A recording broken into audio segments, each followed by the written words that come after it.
ഭാര്യ വീട്ടിലേക്ക് പോവുകയാണ്. തെറ്റ് എൻ്റെ ഭാഗത്താണെന്ന് പരിപൂർണമായി മനസ്സിലാക്കിയിരിക്കുന്നു. മോനെയും കൂട്ടി പിണങ്ങിപ്പോയവളെ എങ്ങനെയും തിരികെ കൊണ്ടുവന്നേ പറ്റൂ. അതിനായി ഒരു നിമിഷം പോലും ഇനി വൈകാൻ പാടില്ല. പാതിപ്രാണനെ വീണ്ടും ചേർക്കാനുള്ള ധൃതിയിലിരിക്കുന്ന ഞാനുമായി ബസ് പതിയെ ചലിച്ചു. താൻ നിങ്ങളുടെ അടിമയൊന്നും അല്ല എന്ന് പറഞ്ഞായിരുന്നു 3 മാസങ്ങൾക്ക് മുമ്പ് അവൾ ഇറങ്ങിപ്പോയത്. തിരിച്ചു വിളിക്കാനൊന്നും ഞാൻ പോയില്ല. വാശിയെങ്കിൽ വാശിയെന്ന തലയുമായി നടന്നു. ആ നടത്തത്തിലെല്ലാം എവിടെയൊക്കെയോ തട്ടി വീഴുന്നത് പോലെ. ഭാര്യയും മോനും ഇല്ലാത്ത വീട്ടിലേക്ക് കയറുമ്പോഴേ തല പെരുക്കുകയാണ്. എന്നിരുന്നാലും ആരോടും അത് പ്രകടിപ്പിക്കുന്നില്ല. വിഷയത്തെപ്പറ്റി ചോദിക്കുന്ന വീട്ടുകാരോടും ബന്ധുക്കളോടും ഒരേ സ്വരത്തിൽ ഞാനത് പറയും. അവളില്ലെങ്കിൽ എനിക്കെന്താ? ഇപ്പോഴാണ് ജീവിതത്തിൻ്റെ സുഖം അറിയുന്നത്. പറയുമ്പോൾ മാത്രം രസം തോന്നുന്ന ആ വാചകവും കെട്ടിപ്പിടിച്ച് ജീവിക്കുമ്പോഴും തലയിൽ നിന്ന് വാശിയുടെ പിടുത്തത്തെ ഞാൻ വിട്ടില്ല. അല്ലെങ്കിലും അവൾ അന്ന് കാട്ടിയത് അഹങ്കാരം തന്നെയായിരുന്നു. ഹോട്ടലും പൂട്ടി ഞാൻ വരുമ്പോൾ പളാന്ന് തിളങ്ങുന്ന ചുരിദാർ വിട്ട് മുറിയിൽ നിന്ന് അവൾ ചന്തം നോക്കുകയായിരുന്നു. എങ്ങനെയുണ്ട് സുധാരേട്ടാ? കണ്ടപാടെ അവൾ ചോദിച്ചു. ഇതെപ്പോൾ വാങ്ങിയെന്ന് ആരാഞ്ഞ് ഞാൻ വേഷം മാറ്റി. സുലോചനയുടെ കൂടെ ഷോപ്പിങ്ങിന് പോയത്രേ. എനിക്കും വാങ്ങിയിട്ടുണ്ട് പോലും. അതെന്താണെന്നൊന്നും അറിയാൻ ഞാൻ ശ്രമിച്ചില്ല. പകരം കണ്ണുകൾ ഉരുട്ടുകയും ആരോട് ചോദിച്ചിട്ടാണ് കറങ്ങാൻ പോയതെന്നും ശബ്ദിച്ചു. തോന്നിയതുപോലെ ജീവിക്കാനാണെങ്കിൽ ഇവിടെ നിന്ന് പൊയ്ക്കൊള്ളണമെന്നും പറഞ്ഞു. അപ്പോഴാണ് അതുവരെ കുഴഞ്ഞു നിന്ന ഭാര്യ തൻ്റെ മാക്സി പൊക്കിക്കുത്തി മുടിയൊന്ന് അഴിച്ചു കെട്ടിയത്. ശേഷം എന്നെ ഒരു നോട്ടമായിരുന്നു. എന്നോട് പറഞ്ഞിട്ടാണോ നിങ്ങളെല്ലാം ചെയ്യുന്നത്? ഇന്നലെ എന്താ വൈകിയതെന്ന് ചോദിച്ചിട്ട് എനിക്ക് മറുപടി തന്നോ? എന്നിട്ടിപ്പോൾ ചോദ്യം ചെയ്യാൻ വന്നിരിക്കുന്നു. ഞാൻ നിങ്ങളുടെ അടിമയൊന്നുമല്ല. എനിക്ക് മറുപടി ഉണ്ടായിരുന്നില്ല. ഒന്നും ചോദിക്കേണ്ടായിരുന്നു എന്ന് ചിന്തിച്ചപ്പോൾ കുളിക്കാനുള്ള ആ തോന്നലും പോയി. അതുകൊണ്ട് ഭക്ഷണം പോലും കഴിക്കാതെ ഞാൻ കയറി കിടന്നു. ഭാര്യ ഒട്ട് വിളിച്ചതുമില്ല.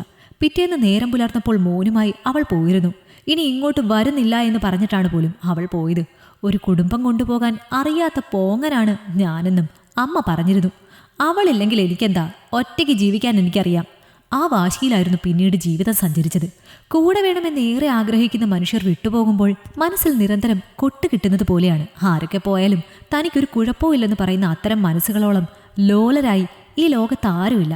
കൂട്ടുകൂടിയ പെണ്ണൊരുത്തി പിരിഞ്ഞു പോകുമ്പോൾ താളം തെറ്റുന്ന വരികളെ എന്നെപ്പോലെയുള്ള പുരുഷന്മാരുടെ പുസ്തകത്തിലുള്ളൂ. അത് തൻ്റെ പിള്ളേരുടെ അമ്മയാണെങ്കിൽ പിന്നെ പറയുകയേ വേണ്ട. കായമില്ലാത്ത രസം എന്തിനു കൊള്ളാല്ലേ? സുധാരേട്ടാ, നാളെ ലീവ് വേണം.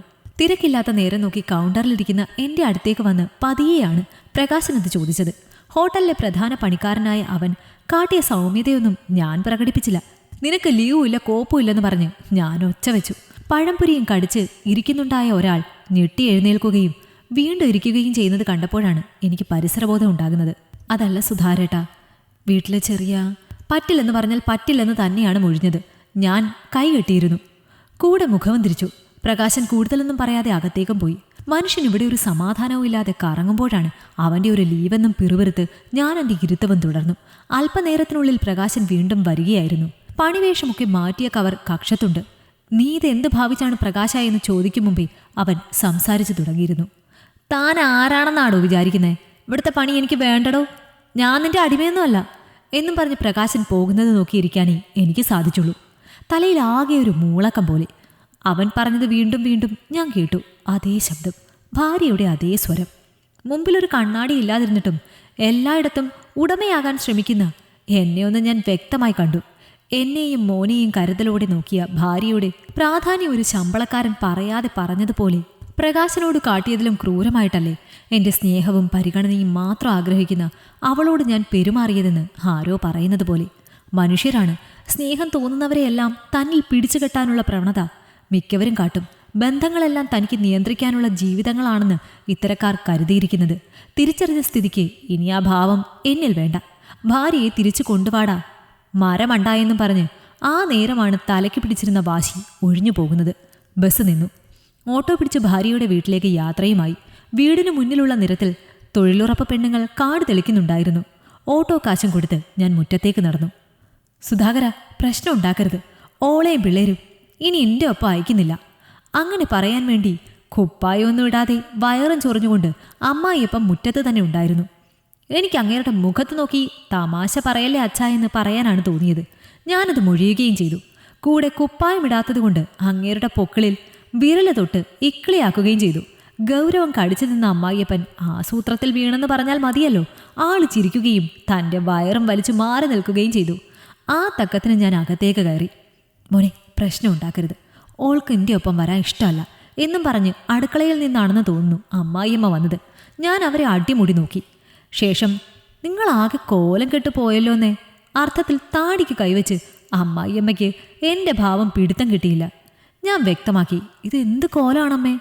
സഹായത്തിന് പിണങ്ങി വന്നവളെയും വിളിച്ചുകൂടെ? അമ്മയുടെ കാര്യത്തിൽ ആർക്കും ഒരു ചിന്തയില്ല.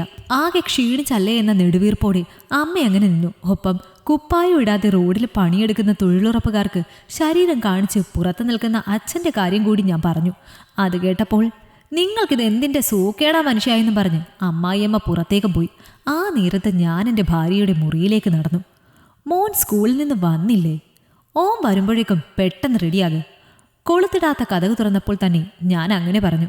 താനൊന്നും വരുന്നില്ലെന്ന് മൊഴിഞ്ഞ് അവൾ ചിണുങ്ങി. കട്ടിലിൽ അവളോടൊപ്പം ഇരുന്ന് ക്ഷമിക്കടിയെന്ന് പതിയെ ഞാൻ കേണു. കൂടെ കൂടിയ 10 വർഷങ്ങൾക്കുള്ളിൽ ആദ്യമായിട്ടായിരിക്കും എന്നിൽ നിന്നും ആ വാക്ക് ഭാര്യ കേൾക്കുന്നത്. ആ സ്വരവും അവൾക്ക് പുതുതായിരിക്കാം. അല്ലെങ്കിൽ പിന്നെ അങ്ങനെ തോന്നാൻ എന്താണ് കാരണമെന്ന് അവൾ ചോദിക്കില്ലായിരുന്നുവല്ലോ. നീയും മോനും ഇല്ലാതെ ആകുന്നില്ലടി, എൻ്റെ കൂടെ വരണം. കണ്ണുകൾ നിറയുമെന്ന് ഉറപ്പുള്ളതുകൊണ്ട് ഭാര്യയുടെ മുഖത്തേക്ക് നോക്കാതെയാണ് ഞാനത് പറഞ്ഞത്. എൻ്റെ കണ്ണുകളെക്കാളും ഒഴുകുന്ന നോട്ടവുമായി അവൾ എൻ്റെ താടിയെ തൊട്ടുണർത്തി. ശേഷം കഴുത്തോട് ചേർന്നിരുന്നു ഏറെ നേരം അങ്ങനെ ഇരുന്നു. രണ്ടുപേരുടെയും തോളിൽ കണ്ണീരിൻ്റെ ചൂട് തട്ടിയിരുന്നു. അപ്പോഴേക്കും മനസ്സിൽ ഒരു കുന്നു കുളിര് കോരിയിടുന്ന അനുഭവം തരാൻ പാകം മോൻ്റെ ശബ്ദം ഞങ്ങളുടെ കാതുകളിൽ വീണിരുന്നു. അടരാൻ അവൾ ശ്രമിച്ചെങ്കിലും ഞാൻ വിട്ടില്ല. മോൻ്റെ ശബ്ദം നീളത്തിൽ തലയിൽ മുഴങ്ങുകയാണ്. അമ്മുമ്മേ, അച്ഛനും അമ്മയും കെട്ടിപ്പിടിക്കുന്നേ. ഈ കഥ നിങ്ങൾക്കിഷ്ടമായെങ്കിൽ ലൈക്ക് ചെയ്യൂ. നിങ്ങളുടെ അഭിപ്രായങ്ങൾ കമന്റായി രേഖപ്പെടുത്തൂ. കൂടുതൽ കഥകൾ കേൾക്കാൻ ഈ ചാനൽ സബ്സ്ക്രൈബ് ചെയ്യൂ.